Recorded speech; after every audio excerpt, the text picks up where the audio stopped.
Perfect. So, good afternoon, guys. We are delighted to be hosting this new Encord webinar series where we showcase our brand new product releases to our client base.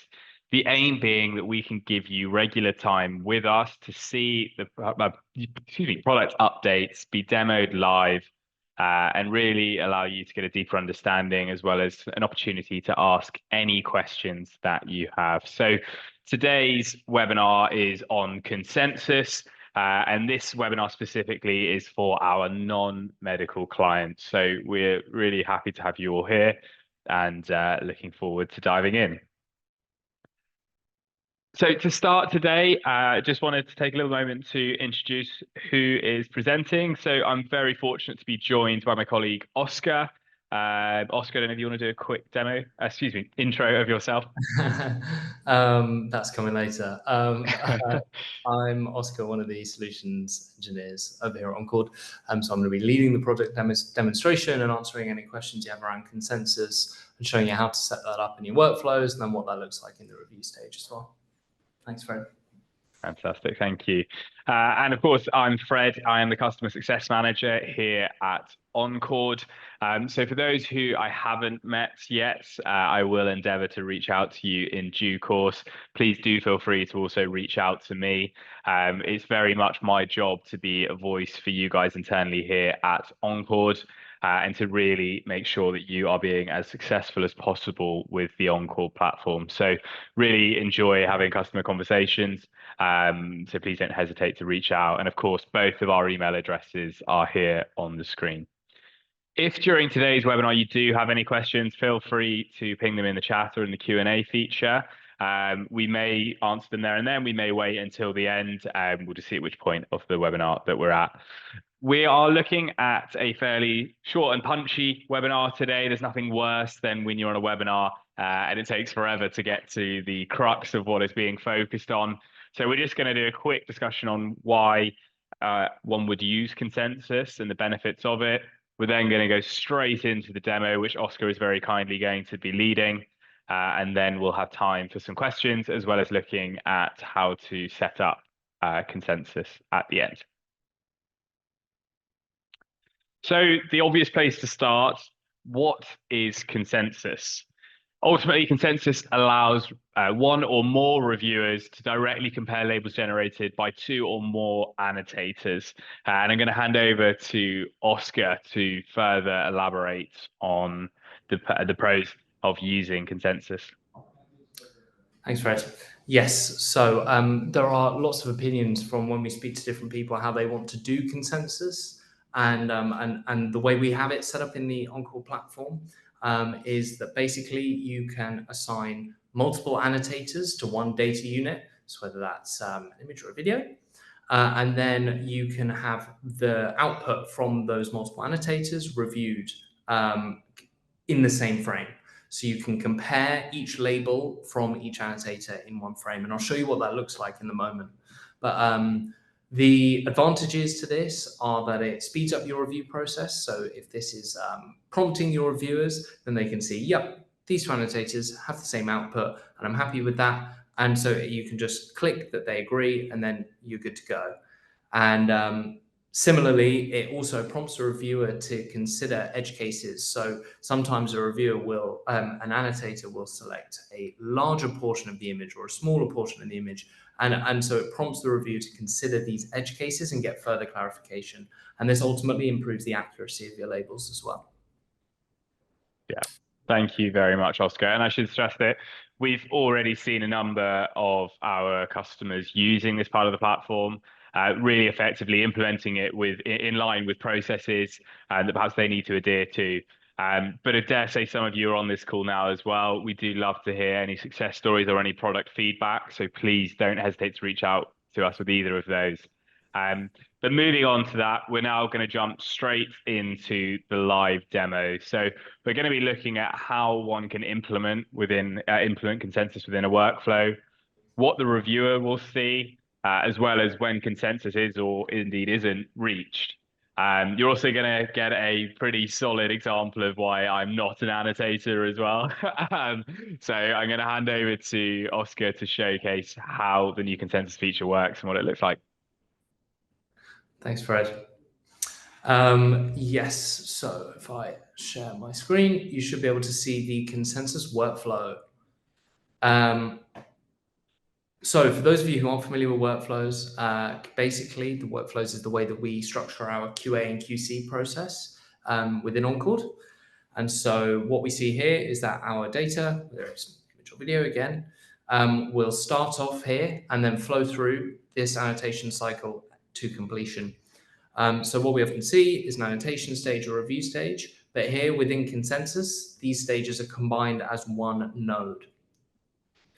And the reason that is because we can create this kind of funnel that we talked about earlier. So we can specify at the annotation stage how many annotators, excuse me, we want to label each task, so each data unit. So in this case, 3 annotators will all annotate the same image or video. And then the annotators required for consensus, this is the number of annotators that we require to agree. So we need to see that their annotations correspond to each other, and we'll see what that looks like in the label editor at the moment. The last piece on this is that you can add set annotators, so you can define, oh, I want Alex to be one of my annotators, and there as well. You can add them in, and so you can have these set annotators for this annotation stage. Anything you'd like to add, Fred? Otherwise, I'll move on to what that looks like from within the label editor. No, I mean, we'll come on to it a little bit later, but it's worth noting that you'll need to reach out to us and we can get this switched on for you. So if you haven't seen this so far in the platform, don't be alarmed. We can get that switched on later on. Thanks. So within our project now, so this is, we've set up our project with our workflow containing a consensus node. And within our project, we now have our queue. And so we can see here, we've got 4 tasks.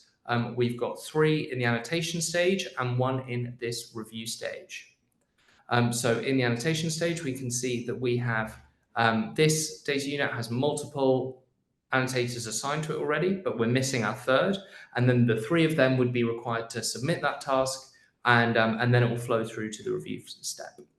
And the annotation process will look exactly the same to your annotators. They won't know the difference of whether it's a non-consensus workflow or one containing consensus. Where we see this difference is in the review stage. So here we've got a video of a forklift that has been annotated. So we go in and we see our welcome message. And basically what we have here is our video. So we've got our timeline at the bottom, and we can see here that we compare our annotations across time. And we're interested in particular in this forklift case. And so what I will do is I will hide our annotations here, and then show our forklift example. So now we can see the 3 annotation cases of the same object. And then what consensus allows you to do is you can turn these on and off. So we can see that 2 of these have included the whole forklift, although this teal one, not quite to the full extent. But we can say, yep, that they agree, that they follow the labeling schema, that the forklift is being annotated in full. So we can go, yep, teal and purple, agree. And then this red one is only annotating the body of the forklift. And so we're interested in the whole object. And so if we say that these 2 agree, we can do, yep, we're happy, and we can pick the most representative set. And so what that is that's the annotator who has performed best. And so we can see that this blue one goes to the edge of the forklift. And so we are happy with this annotation. So we can submit that. And then we go back and we can see that that data unit has flowed through into completion, and we have our best annotation assigned to that. And if there was no consensus reached, then that would then flow through to the next stage of the workflow. So whether or not you've got whether or not you want to archive those to look at the edge cases, or also some people add in a second consensus stage to work as like a tiebreaker. And so you can do that too. Has that cleared things up, Fred? I mean, if there's anything I haven't covered, then please shout out. All good from my side. If there's any questions from the audience at all, we're very happy to answer those now. But thank you very much, Oscar. That was incredibly clear. If you want to stop sharing your screen, mate, I'll jump on in and we'll just move on to the final part of the webinar. So hopefully everyone can see my screen again now. So conscious there might not be any questions, but the floor is very much open. Please do feel free to use the chat function or the Q&A function if you do have any questions.